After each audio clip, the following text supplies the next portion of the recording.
Paşam, Hoş yigitmişi. bugünkü meşrifimizde nadir usulçümüz Kamber Hanım görünmeydi o. Hürmetlik yigitmişi ve barlık meşrep ehligi ma'lum bo'lg'ay. Ürümçide ülkü boyunca her kaysı milletlerinin sanat musabıkası başlanmak iken. Şununla Merkezi Uygur Uyuşması'nın katibi Abdülhak Efendi bilen Tiyipuf Efendi alayten çöçek kirip Kamber Hanım bilen onun sınısı Gülbehrem Hanım'ını teklif kılıp hep gitipti. Ettiğine Kamber Hanım'ın usulünü göremeydik ikimiz Hatırcan Boslu yigitmişi. Kamber Hanım miniş aldı da özü işligen suarı diğer usulünü sanayi nefisedeki en usta şagirtidin birisi ögütüp muşu meşrep eklige oynat bir işini tapılap gitipti. Yaxşı. Mana şu şagirti hazır özlerinin icazatlerini kütüp durmakta. O yaxşı. İcazet.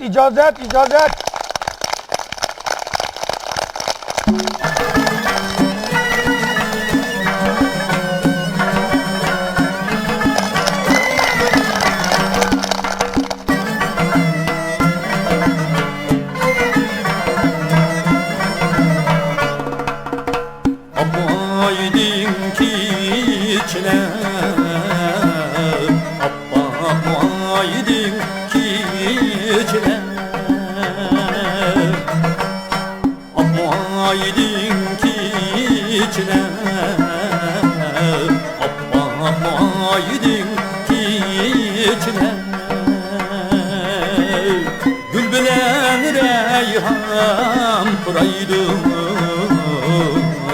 yar yürgen kuşlar.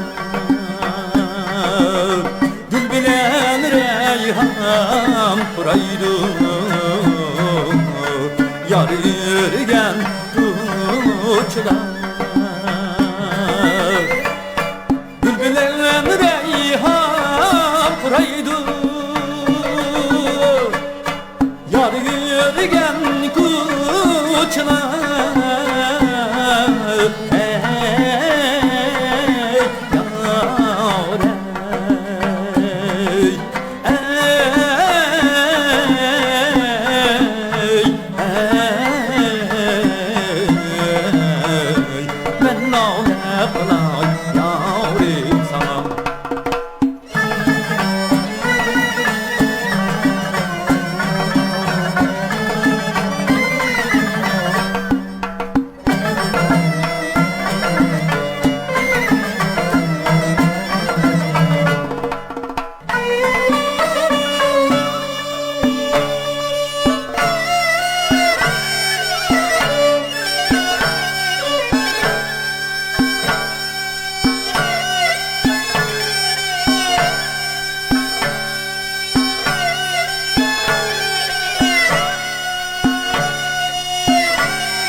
Assalamualaikum meşrep ehli. Ve aleykümselam mallarım. Hoş yigitler, nimi gap? Hürmetlik yigitmişi. Bu Bu yigitler yurtumuzun kebdes yigitleri. Bulamı muşu meşrep ehlinin otursudur. 30 oğulunun katarından orunu asak dep kepti. Hacım, insanın güzel renalığı yaşlık. Güçlük, sağlamlıkның birini algımı yaşlık. Hoş yigitler, meşrep ehlinin kuluğu sizlerde. Hürmetlik yigit bişi meşrep ehli. Biz aldığınlarda tuğulup östük. Aklımızını bilgenden tartıp sizler oynayan meşreplerini tamның göçüklerden daraklarga yamışıp çıkıp körüp çoğun bulduk. Allah bugünkü günge kelgende burutlarımız kat tartıp, boy bestimiz ösüp 30 yigitning biri bolup kaldık. Şuna bizge bu meşrep sorundan bir kişilik orun berilsken dep kilişimiz. Barakallah oğlum. Aksut begen ananga, seni hecir kılıp bakkan atanga ming teşekkür. Bizning meşrepimiz mu sizlardek yigitlerning girişi bilen devir sürüp kelyapti.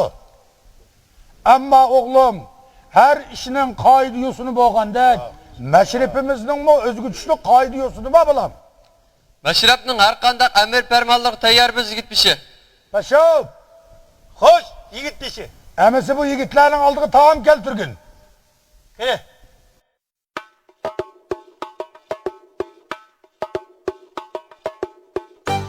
Kene, yigitler taamga merhamet.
Evvelli yigitler, meşrep ehli, körüp durupsiler. Mana bunun bilen meşrepteki 30 oğulunun katarıdın orun alalaydıqallı bilen orun alanmaydıqalla enikli ayrıldı. Bunu tavakını bekarlıgan yigitler, hakikaten işcan yigitler. Çünkü işcan yigitin iştahimi çok bulur da. Endi bunu bakarlayan makallığı kesek, özanlığımı ayan bu. Ballarım, Adem işte özünü tavlaş gerek. Altını kançı tavlasan bakırgandek, silahımı özanlığını işte şundak tavlap bakırtınlar. Şununda da bundan keyinki işinla nait obda yürüşüdü. Rahmet yigit bişi. Kane paşam, Hoş. bu iki yigitni 30 oğlunun katarı orunlaştırın. Onu da.